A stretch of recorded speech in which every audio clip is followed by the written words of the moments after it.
Welcome into a brand new edition of Bleav in Heels Hoops. I'm your host, Desmond Johnson, joined by my co-host, R.L. Bynum from the Tar Heel Tribune. Special guest host, Pete Chilcutt in the house. We got a lot to talk about in the world of college basketball and in the world of Heels Hoops. We are your spot to be each week to get an update on the men's basketball team in Chapel Hill. We'll talk about the Heels' 2 victories since the last time you saw us, a rock fight at Virginia, 54-44 victory, and then a special victory at the Dean Dome Monday night. R.J. Davis with a career night as the Heels defeat the Hurricanes. We'll talk about those 2 games. We'll look at the ACC standings, see where Carolina is in terms of the upcoming ACC tournament. That's 2 weeks. So looking forward to that. It's in DC, I Bleav, this year, if I'm correct. So right. Yeah, so we'll look at that, see what the seeding is with all that going on. Pete will talk a little bit about maybe a scoring situation he may have been witness to during his time as a player at Carolina, similar to what RJ did on Saturday. If you didn't miss it, go back and watch that game because it is a gem. I'm actually thinking about rewatching it myself. RJ had a couple of threes that were just like, oh, okay. Okay, he's really feeling it tonight. It was like heat check after heat check. So we'll get into all that as well. And then while I've got both of you guys here, I want to talk about the court storming topic that everyone's been focused on after the Duke-Wake Forest game on Saturday. Wake Forest pulling off the upset over 8th-ranked Duke at the Joel and Winston. First time in, I Bleav, 12 years they had defeated Duke at home. And, of course, the main story ended up becoming the court storming by the fans. Kyle Filipowski gets in the melee. I don't know. I've watched it now a couple of times. I see a leg getting stuck out, but maybe that's just the Carolina in me. I don't know.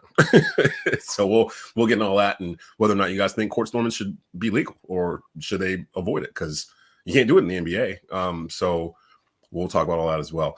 Before we get any further, though, I do have a couple of I do have a read I need to get through for Bet Online for you guys, and then we'll jump into it. Bet Online continues to be your #1 source for all your basketball wagering needs, including pro and college hoops throughout the year. With up-to-the-minute odds, stats, and trends, you can follow your favorite team's path to the playoffs with in-game live betting, contests, and all the best player props. Experience the world's best wagering platform anytime from your desktop or your mobile devices. Head to Bet Online today to become part of the team and to remember to use promo code Bleav, BLEAV, for your 50% welcome bonus on your first deposit.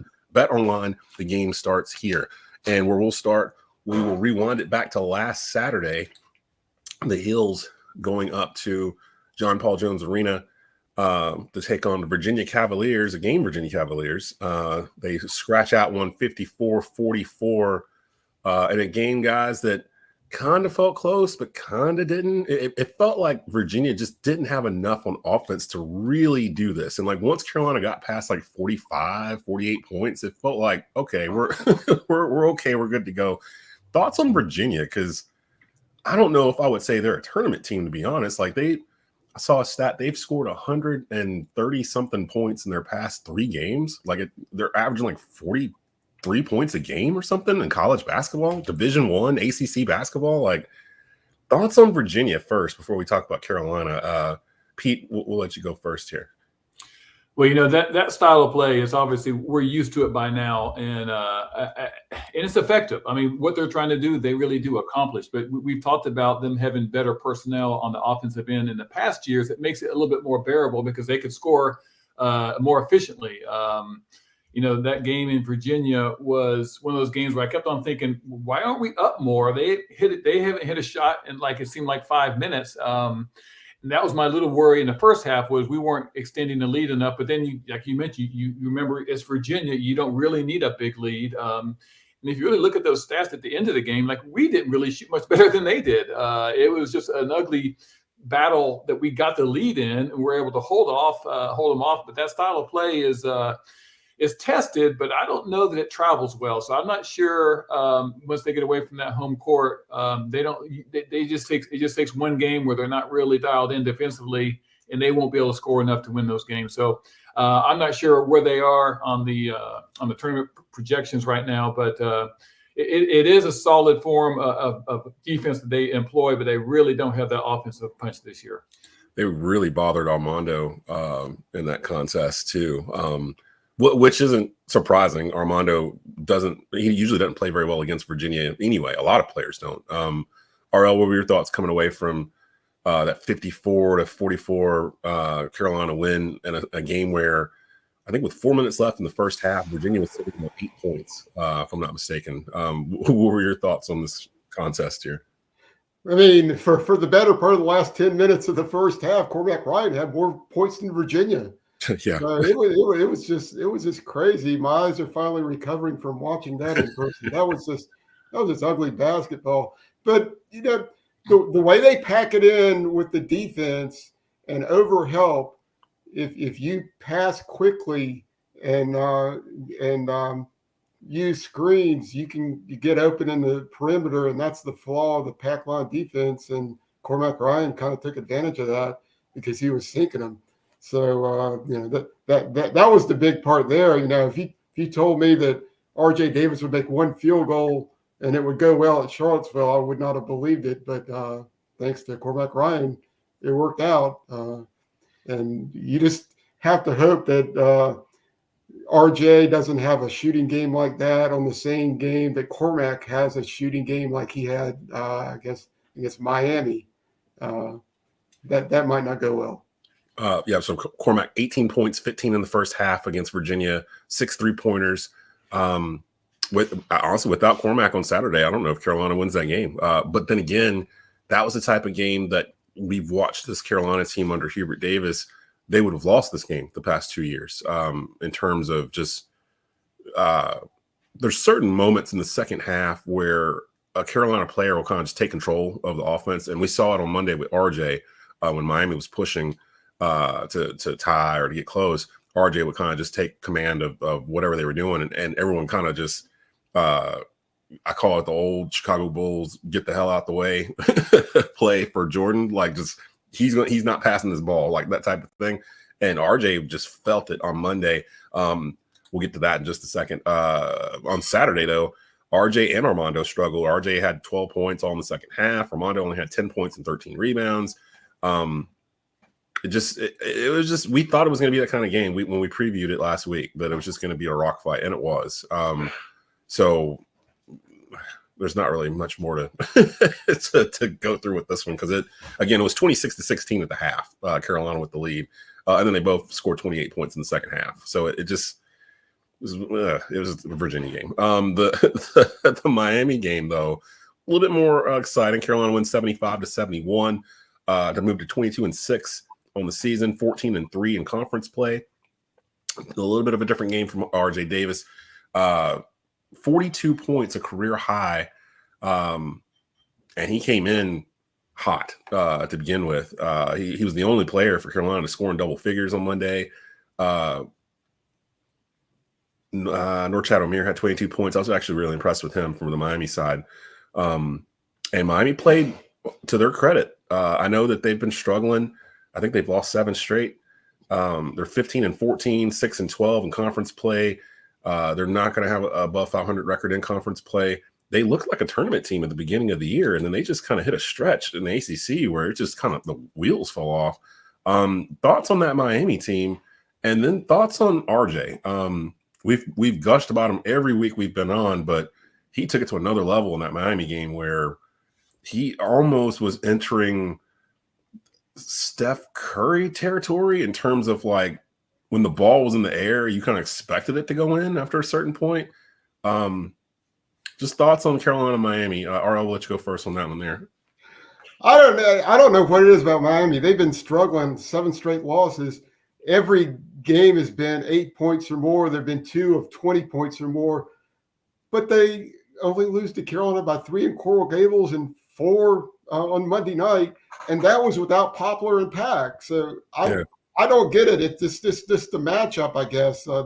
They did a good job of doubling Mondo and making it tough for him. But I guess that left some openings for RJ. But yeah, it seemed like everybody was enjoying the RJ show and kind of forgot that, hey, Miami still might have a chance to win this game because the inability to break the press, the poor execution at the end, the missed free throws were pretty troubling, to be honest. That was surprising. Yeah, the free throws were about to give me a stroke because for some reason we just forgot how to hit free throws the last 3 minutes of that game, and it made it way closer than it probably should have been. Except Withers. Except for what? Yeah. The last ones. As long as we hit the last ones, we're good to go. Pete, your thoughts on the Miami game and RJ's performance? Yeah, well, first of all, I'll talk about just the game in general. First of all, Miami is a tough, scrappy team. You know, I've seen them play, I think, the game before in Coral Gables against Duke, and they just gave up almost. I mean, they got stepped on early, and it just seemed like they lost their fight. But it seemed like we didn't give them that extra kick in the head, and they just kept on fighting. And like you mentioned, it was a little troubling. Some of the stuff at the end of the games we got to handle better. Not necessarily the free throws, because that's just something we got to make, the free throws, but the pressure, it almost seemed like the lackadaisical passing, just the lack of focus down the stretch. That could very easily cost us a really important game, obviously, when we get in the postseason. So we got to be able to dial that in. And I know that Coach Davis covers that kind of stuff. It just seemed like you mentioned, maybe they're in awe of because I think with about 4 or 5 minutes left, it was about a 10-point game. And I think that's kind of lost the focus there down the stretch. Definitely got to work on that. RJ, though, unbelievable performance. I mean, some of those drives and hard step backs, and just the range. And like you mentioned, it seems like every time he puts it up, it's going to go in. It looks so comfortable. I even thought there was a couple drives there that he could have got some more points on. Lost some balls in the second half, and I just thought he just played outstanding. The fact that he is able to, I wouldn't say turn it on and turn it off, but to kind of realize that he took the aggressiveness up to a little bit different level. I think sometimes he just takes what he gets, and I thought he was definitely hunting his shot a little bit more, which is something that is good to see. Yeah, I mean, all of what RJ did was good to see, but the disparity between him and the next highest scorer wasn't good to see. I mean, it was the biggest disparity since 1957. And as far as percentage of points, it was the largest since 1941. I mean, that I don't think that's sustainable. You can't count on RJ to do that kind of heavy lifting every game. And yeah, it was amazing. He had one from the where Murphy would be in the state outline. And then that step back three, unbelievable. I was in awe with what he was doing.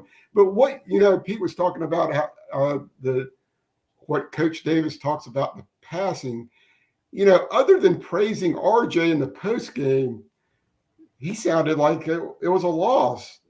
And he was harping on that. I know they're spending a lot of time on post-entry passes because he was saying that they're trying to throw them from too far away and kind of doing leaning passes and kind of leading them rather than passing to their hands. So I think that's going to be worked on a lot between now and Saturday. I do. I'm glad you guys brought that up because I kind of had forgotten about it over the past couple of days. The last 4 or 5 sequences of Carolina trying to inbound the ball and Miami applying the full court press on them, and they looked like they weren't prepared for it. And there was like a backcourt, there was a 10-second violation. I think Harrison Ingram traveled. They threw the ball out of bounds. Like it was 3 or 4 in a row where I was just like, "Are you kidding me? Like what's happening here? Like why do we keep giving the ball back to Miami?" And bless his heart, RJ Davis, man. The one where he took a hard drive and stopped and like stepped back and went behind his legs, through his legs, and then shot it. That's the one where I jumped out myself. I was like, oh, because at that point he was just on fire. And I was trying to rack my brain to the last time I could remember seeing a performance like that. And they said it during the broadcast. Harrison Barnes dropped like 40 on Clemson his freshman year. And I was like, okay, that's the last one I kind of remember. Pete, do you remember a player during your time? Was it you? That had well, it was, and that was in middle school. But when I was at Carolina, there was a couple of performances that do stand out. And one was my freshman year. I did redshirt my freshman year, but Kenny Smith was down at Clemson, and I Bleav had 41, and was just, my memory serves me right. It wasn't as impressive as I just saw with RJ, but he was just really on with his three-pointer and just played really great. I had 41 at Clemson. The second one would be, and I can't remember actually who we played against, but Scott Williams, I think at that point may have been a Smith Center record. He was 12 for 12 from the field. and then had 7 free throws for 31 points. And just the fact that he had 12 for 12 was really impressive from the big fella. So, but yeah, Kenny Smith and it's hard to imagine. I wasn't around for any of those ones in between, the Hansbrough and the Harrison Barnes, but RJ's has seemed so. I just felt like he could have kept on going. Like there was nothing they could have done to stop him. But it was really they had no answers for him really. In terms and of he's in great company considering the last Tar Heel to outscore the rest of the team, Michael Jordan. I heard that yesterday. In 1983 against Georgia Tech. So that's pretty good company. Yeah, it's pretty good company to be in. And now forget Player of the Year of the ACC. I think that's locked up for RJ. I think you really need to consider him National Player of the Year because I was sitting back thinking, I'm like, who else? Zach Edey, I guess, from Purdue. Yeah, I think he may be the one. I can't think of who else. It's going to be crazy if Caleb Love is in this category too at the end of the year. If Caleb Love and RJ Davis are National Player of the Year candidates, with Caleb, I think for sure Caleb and RJ will both be their league's Players of the Year. That's crazy. Yeah. That's really crazy. I saw a thing about Roy Williams, like pretty much his last full recruiting class, and how they're doing because all of them are pretty much different places now, except for RJ. RJ, of course, we know what he's doing. Caleb Love, we know what he's doing. I forgot Puff Johnson's at Penn State. Kerwin Walton is shooting like 45% from 3 or something like that, wherever he's at. I can't remember where he's at the moment. He's at Texas Tech. Texas Tech. And then there was another one too. Justin McCoy at Georgetown. Justin McCoy hit like 26 the other night out in Hawaii. So it's worked out for everybody. Sometimes. Well, I don't know how much it's worked out for Dontrez. Georgetown's. He started out strong. I remember seeing stuff about him early in the year, but I haven't seen much about him since. And I guess Georgetown kind of fell off, so that's probably why. But I thought it was interesting. The last class that Roy really had that was like 5-star kids and that kind of thing, that they all moved on to other places and they're all doing their thing. So. And RJ is shining. This is really, honestly, RJ's been in the shadows for most of his career at Carolina until this year. Even the Final Four run 2 years ago, it's Caleb Love you see in the silhouettes and the still frame shots and the iconic moments and that kind of thing. It's usually Caleb Love's shot or whatever it is. But RJ was probably the best player in that run throughout. The Baylor game in particular stands out as a game that RJ really shined in when they needed him. And now he's getting all the flowers he really deserved the whole time. So I'm really happy for him and hope they can keep this up. That's even more than he ever scored in high school. His best game in high school was 41, he was telling us. When he got to like 30 or 31 and there was still a whole lot of time left on the clock and we were kind of in a dogfight, I was like, he's gonna get to this record, but I didn't know he's gonna get to 42. So shout out to RJ. We needed every single one of them too, because no one had scored more than, what was it, 8, I think, for Carolina. Nobody else is in double digits. It's the most points for a Tar Heel player since Shammond Williams scored 42 in a 98 double overtime win at Georgia Tech. I'm going to talk about shooters. Shammond Williams was a shooter. So Carolina's ranked 9th this week in the AP poll, 22-6, 14-3 in conference play. And I'll pull up the standings here as we typically do each week so we can take a quick look and just kind of see where everybody is. And teams to keep an eye on as we go forward in conference play. 3 games left for the regular season for Carolina. I think I went too far. There we go. And as I expand this, it'll let me. So you got Carolina in first, 14-3. Duke a game and a half back. The only 2 teams ranked in the ACC this week. Virginia is still in 3rd place, but 3 games back. They're pretty much out of it. They can't get that 1 seed. Clemson is now in the 4th seed, and that's the one spot we've been looking at really the past 2 weeks, that 4th seed, because that's the last one we'll get a double bye in the ACC tournament. And you got this glut here. I'll ask you guys again: Clemson, Wake Forest, Syracuse, Pittsburgh, and I guess Florida State and NC State. Well, no, I think they're too far back. So really, Clemson, Wake, and Syracuse. If you had to choose between those 3 teams right now, who's going to end up with that 4th seed? Who do you feel the most comfortable with? I was going to say Wake until last night when they lost to Notre Dame. So what team out of those 3 do you feel comfortable saying that they'll probably get that 4th seed in the double bye? I'd still go with Wake Forest at this point, despite what happened last night. I think they're the best team there, but Syracuse has been playing very well, so they have a shot at one. I don't know the remaining schedule of those guys who they got left, but I think Syracuse is playing really well. But I just like Clemson. I like their team. I don't know again who they have left, but yeah, that's a tough call. I'd probably go with Clemson if they can hold on to that forward right now. All of them have flaws. We've seen all three the past couple of weeks. Wake probably had the most impressive win of the year versus Duke on Saturday, and we'll jump into the court storming thing here in just a bit. And then I point out on Clemson and Syracuse play before the regular season is over, so that might be a key game as far as getting double bye. Are you worried about Virginia falling further than they are? Because they can't score. They can't score. Who do they got? Let's see who they're playing. Virginia's got to play Duke. Ooh. Let's see. They got at Boston College, at Duke, and then they end with Georgia Tech at home. Georgia Tech, right? Yeah. I can see them. I can see them possibly dropping out. Yeah. Yeah, I can too. Especially if they're going to keep scoring the way that they aren't right now.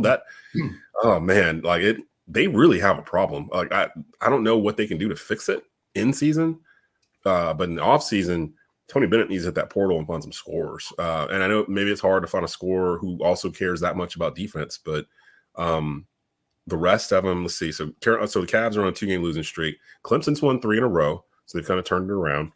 And Syracuse has won 3 in a row, so they're kind of turning it around. The away records, though, are an indicator for me. Clemson 6-4 away from home. Wake 2-8. Syracuse 3-6. So I mean, looking at that, I think we have Wake coming up here in a bit. They've got at Virginia Tech. Oh no, we don't. We only played Wake once. Correct. So at Virginia Tech versus Georgia Tech, and then versus Clemson. So actually, Wake finishes the year in Blacksburg, and then their last 2 are at home. So that actually sets up nice for them. I'm not as worried about them since they beat Duke. I think that was kind of the big win they needed to get into the tournament. But I don't think they can just rest on their laurels either. They're going to need to win 2, well, preferably all 3 of those games, and then that gives you the 4 seed probably.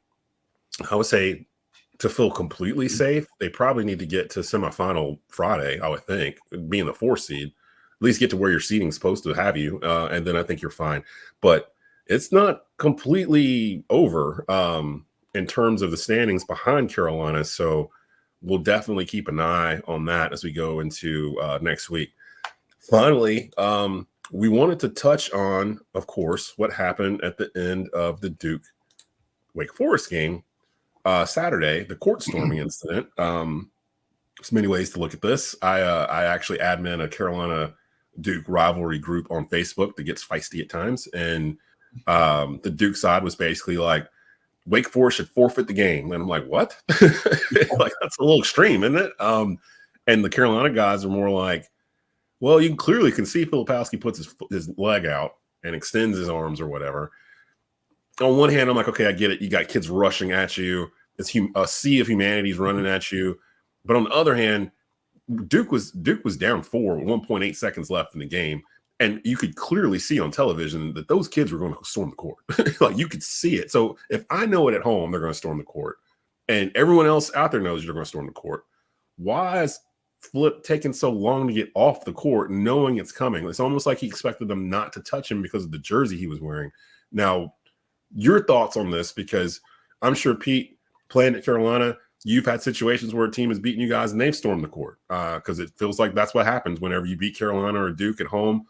If it's a typical year for Carolina or Duke, you're going to storm the court. I saw a stat in the last 37 road losses Duke has had, the court has been stormed 30 times. So this isn't a situation where you don't expect it to happen, Filipowski. Like, you have already had this happen to you already this year. So, like, I don't understand why it took so long to get off. And then the incident with running into the fans or whatever. Pete, have you been in a situation like that where you got to get off the court? I don't remember when I'm watching games like, in the 80s and the 90s. I don't remember it being such a big deal, like for the players to get off the court, or maybe the media just didn't focus on it like they do nowadays. But is there much of a difference in terms of back in the day when you played and today in terms of? Yeah, absolutely. I don't know if you guys, how far back, I think R.L. might remember this, but back in my day, Coach Smith had a firm rule. The game's over, you don't shake hands, you run off the court anyways. There is no handshake line at all. Right. Even if you knew a guy, he's like, talk to him before the game, don't talk to him after the game. Was that for every game? Every game. Right. I mean, you would see routinely Carolina players would hustle. Yeah. Not walk, hustle. You know what? The dressing room right after the game, no handshake line, no nothing. And that was probably something that Coach Smith wanted them to do because he was worried about fans. Well, yeah. And I'm not sure when it ended, but I think it was pretty soon after I left. I think they kind of got back into the line. I'm not sure exactly that timeline. But I have a little different take on this. And I'm going to go back also to Caitlin Clark. You know, I think the fact that you're going through on social media and at home and pausing it and looking at legs and saying Caitlin Clark flopped on her contact, and I think all that is ridiculous, to be honest. I think I would have liked to seen if that was Kyle got bum rushed, basically. There was and if you've been on the court as a player, that is not a situation you want to be in. I would have liked to see him lean his shoulder in and just bull run over people. Like, seriously, knock them out of the way. I wouldn't be opposed to him punching some people. I've heard the sentiment from people. Yeah, I think that would have forced somebody to make a decision more automatic, because it's not a situation you want to put players in. Just forget the fact that he was a Dookie and we all wanted him to, get run over.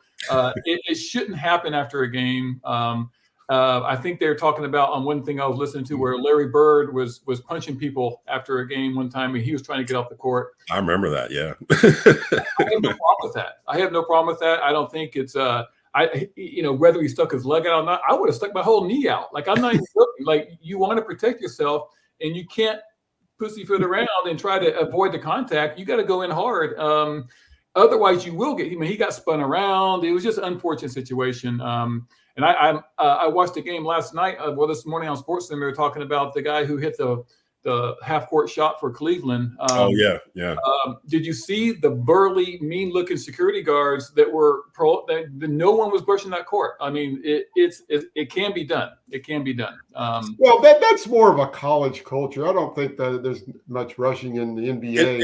In the NBA, it is well known. If you get on the court, you're going to be arrested. And everyone knows it when you come in there to watch the game. So no one even thinks about it. Doesn't even sound right to storm the court. No, but I'm just saying that the security guards look like they meant business. And if you watch the tape of this Wake Forest game, the security guard was waving the students on the court. I mean, he was actually saying, "Come on, let's go." So it was they got to do something. Either have a minute or two timer before they can do that or something. But that's kind of how I do like that idea of having the rules. minute I think timer. the rules committee could come up with something when a game is clearly decided.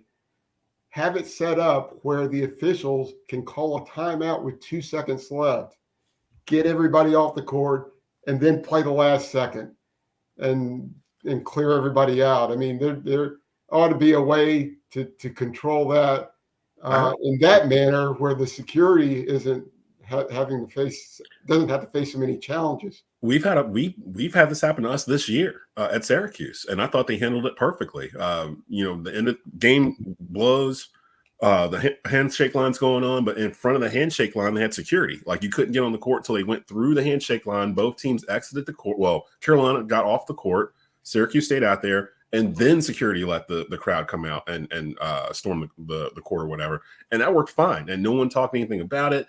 And that should have happened at the Joel. I got to admit, as much as I'd like to blame Duke for whatever happened, I've said the Joel's mostly responsible for this. It's almost like the Joel didn't expect to beat Duke. Like, they didn't expect to win. So they weren't prepared for it when it actually happened. But, I mean, they had 14,000 people in the Joel on Saturday. They had tie-dye shirts on again. Like, Skip Prosper would have been proud. Like, that was an old school 90s, 2000 when Wake was like a top 10 team, like all like the Josh Howard teams, the Chris Paul, that was like a feeling like that in there on Saturday. And those kids, man, they've been waiting to cheer for something for years. So like it was a pent up expression of just love for the team. And it was a breakthrough win for Steve Forbes, which I was happy for because I love Steve Forbes. I've interviewed him a few times. I need to catch up with him.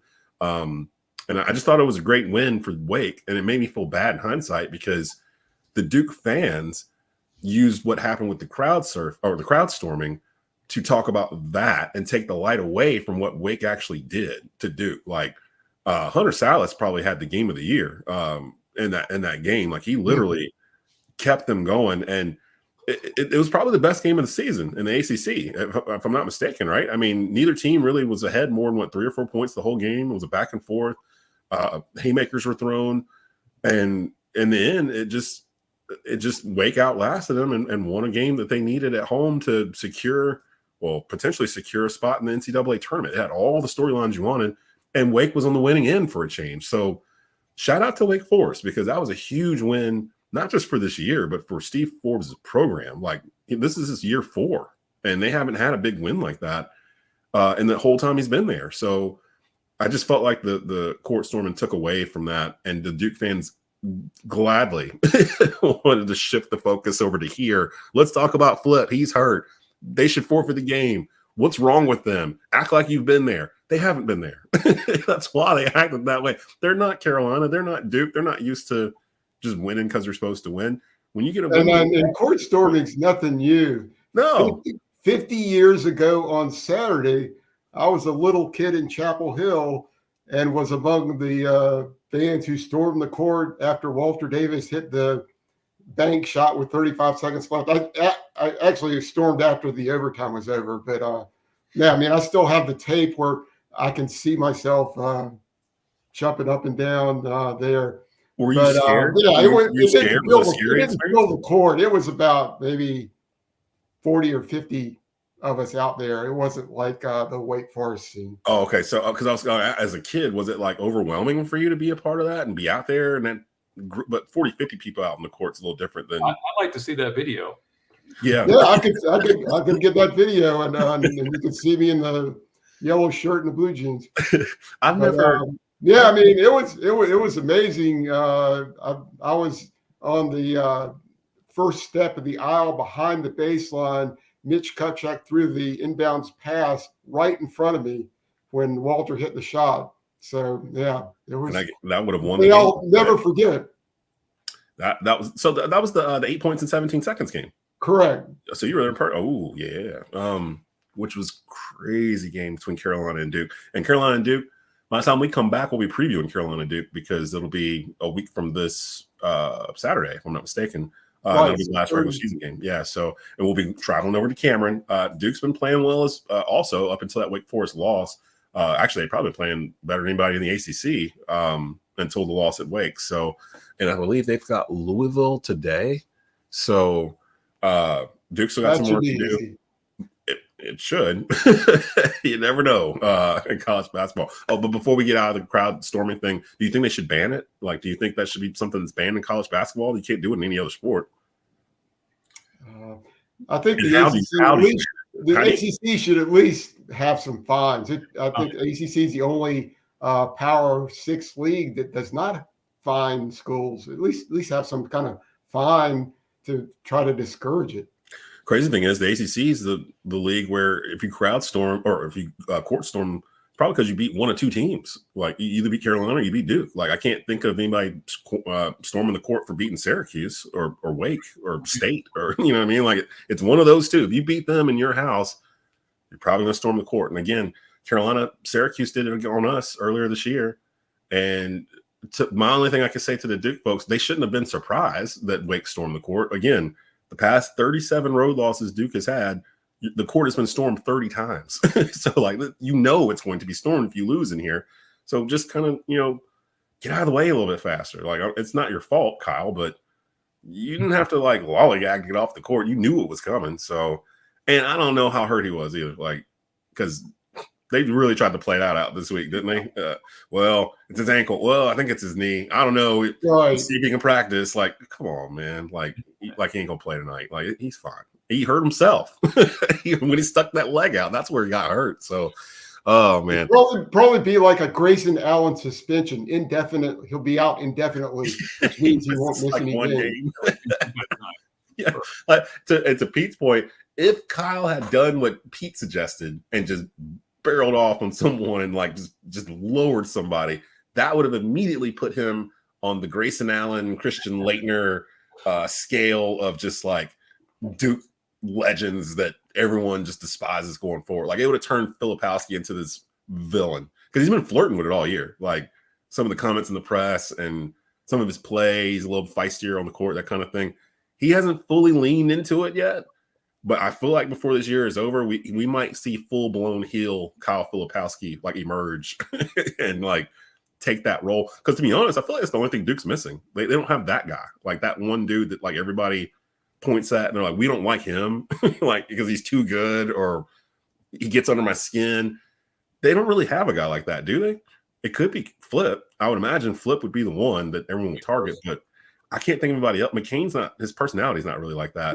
Little bit of with Roach, but not as much. Yeah, a little bit. There's nobody that's really on this squad that where I'm like, okay, that's the pesky one. That's the one that's going to get on your skin, to do the Draymond Green, Dennis Rodman type antics or whatnot. There's nobody like that, but Flip could, and that would be an interesting chapter in Kyle Filipowski's career, and that definitely would have happened if he had lowered his shoulder and knocked out that weight kid that that tried to run past him on the court. Anything else before we get out of here, guys? As we get ready here for the upcoming week, Carolina has Saturday, of course, rivalry game, NC State, 4:00 on ESPN. Then on Tuesday versus Notre Dame at home. Both of those games are at home. 7:00 on ACC Network, and we'll be back right after that. So we'll review NC State and Notre Dame, and of course we'll get you ready for Duke March the 9th. That's a 6:30 p.m. game on ESPN. I'd imagine College Game Day will be in Durham. Anything you guys want to touch on before we get out? Well, just notice that it seems like Hubert Davis is really settling into an 8-man rotation with Trimble and the Jalen's as really the only reserves are getting consistent playing time. And then like in the second half, even in the second halves of close games, he's really tightened it even more. I think the Jalen's only had 6 minutes in the second half against Miami and 5 against Virginia. So, there's talk about him expanding the rotation, but it's not really happening as we go down the stretch. And you just hope you don't see players being tired and making mistakes at the end of games because of that. Yeah, we're not seeing like Zayden High and some of the other guys that we were seeing earlier get minutes. And that's kind of a Roy Williams thing. Roy would do that too. As he got through the conference, he would whittle down his rotation to about a hard 8 and kind of get to the NCAA tournament with his 8. And there's a 9th guy that can get plugged in there if need be, fouls, injury or whatever. Pete, your thoughts going forward into the upcoming week? Yes, the same idea. I think I really like Jalen Washington in the game. I think he appears a little bit less, I don't know if confident is the right word, but assertive maybe offensively. I think he's kind of bought into the role of just being a rebounder, defensive player, trying to get some good minutes out that way. But I think he's valuable if he can get some offense going. He just doesn't seem to either have opportunities or be looking for them offensively. We're going to need some of those guys. And if you notice the last 2-3 games off the bench, we're not getting much point production, and we're going to need something off the bench. And then we've had it in spurts here and there from both those guys, from all 3 of them. But I think going into postseason, that's going to be pretty important. So we'll be back next Wednesday. By the time we come back, they would have played Notre Dame, who no one can figure out. Again, Notre Dame just beat Wake Forest last night, but they're at the bottom of the standings. And then, of course, NC State, our rival, down the road. So I think we're in Raleigh for that one because they came to Chapel Hill for the first one, right? Yeah. So we'll review those and we'll preview Duke Carolina Part 2. Doesn't get any better than that. And by the time we get to that point, actually, by the time we get back to here next week, Carolina may have sewed up the 1 seed, right, or regular season championship if they win these 2 games. Isn't that right? If they win these 2 games, right? They already can be no worse than a 2 seed. So if they beat State and Notre Dame because of the tiebreakers, they could lose at Duke and still get the number 1 seed. So man, what a turnaround! Shout out to Hubert Davis before we get out of here, and the turnaround that the program's made in 12 months. Because at this point last year, it felt like as a fan, the team was just kind of hanging on. Like, we were hoping we could get into the tournament. We were hoping for wins. Like, we were hoping that we could figure this out, like, on the fly. And this year, I feel like the team feels close. You can feel it watching them on TV that they're actually friends. Like, they hang out. There's a difference in teams where, like, there's a lot of camaraderie and you can see multiple guys hanging out all week long. That kind of, like, they enjoy each other's company. And then there's other teams where it's like a job, like, you don't really hang out. You can play together, but there's something just kind of missing with it. And my favorite sports teams of all time, when I look back and think on them, they had that camaraderie, like the 2015 Carolina Panthers. Like, they had that, and it showed through the camera, through the game, through the play-by-play. You could tell these guys actually really enjoy each other's company. And I catch that vibe with this team, this Carolina team. I'm not saying that they're going to win it all or get to the Final Four or anything, but I feel pretty good about them in terms of the different situations they've been in so far this year against top talent this year. And they've succeeded for the most part. So we'll see what they do this week. Presented by Bet Online. You can find us on the Bleav Podcast Network. Please find us there, rate, subscribe. You can catch us each week. We'll be back next week with a new episode, again, previewing the upcoming Duke matchup and reviewing the games against NC State and Notre Dame. So for Pete Chilcutt and R.L. Bynum, this is Desmond Johnson. You've been watching and listening to the Bleav in Hills Hoops podcast here on Bleav Podcast Networks.